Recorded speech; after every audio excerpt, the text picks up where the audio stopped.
Okay, inner critic series, still under the perfectionism section. Number 9, harsh judgments of self and others / name calling. Here's how you can speak to yourself to cut through any of that inner critic monologue or gut feelings as well. I will not let the bullies and critics of my early life win by joining and agreeing with them.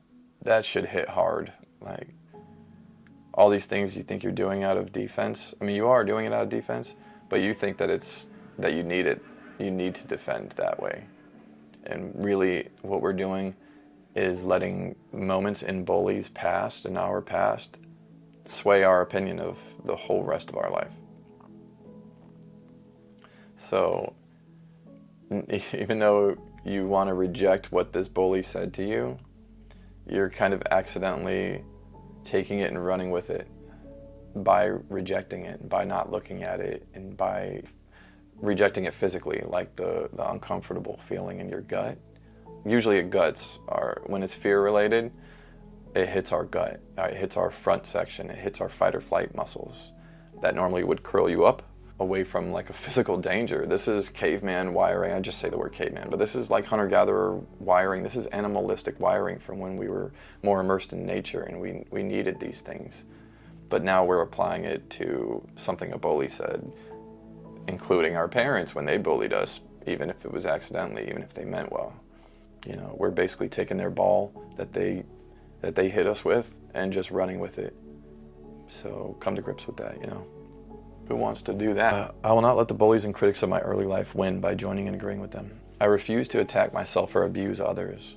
I will not displace the criticism and blame that rightfully belongs to my dysfunctional caretakers onto myself or current people in my life. Thinking that you have these flaws, thinking that these patterns are part of you.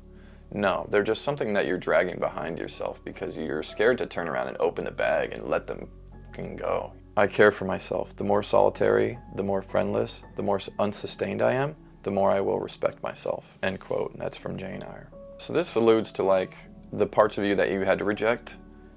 Those are the parts that need more of your love. There's a book by Gay Hendricks that is called Learning to Love Yourself. Yes, I bought that title. I needed that. And we all do. Well, he basically, the over-encompassing technique in that book is if you have a problem, like say, like mine was social phobia, a big one. I have many, but yeah. The biggest one that I feel got me the most or hurt me the most was social phobia and the inability to connect to others. Well, you have to love the very part of you that resists. So in those moments, you ask yourself like, why can't I be confident around others? And you say, well, I'm afraid. Well, can you love that afraid feeling? Can you love little you that was afraid? And love is inherently understanding as well, because you can't fully love something that you can't even see. So inside of love is understanding. Shine a ton of the affection that you could have used when those patterns started and continued. Somebody should have been understanding. Your parents should have been connected enough to even see those things and to be able to help you through it and show you that you matter. But, you know, they obviously didn't. So the more solitary, the more friendless, the more unsustained I am, the more I will respect myself. All that energy that's holding these patterns up, push that energy into the amount of love. The more you feel avoidant of those, that's more energy that you have. If you had enough energy to avoid them and distract constantly and mentally, then you have that much energy to blast this thing with love. I use that word when I imagine it myself. I blast it. I hit it with a big old beam of love, you know? And nothing can kind of stand to that. The amount of understanding and care that you have for you at whatever age, those patterns don't stand up to it. You just didn't have that then. You didn't have that love there. So those patterns did stand well. They hurt you and you took them on.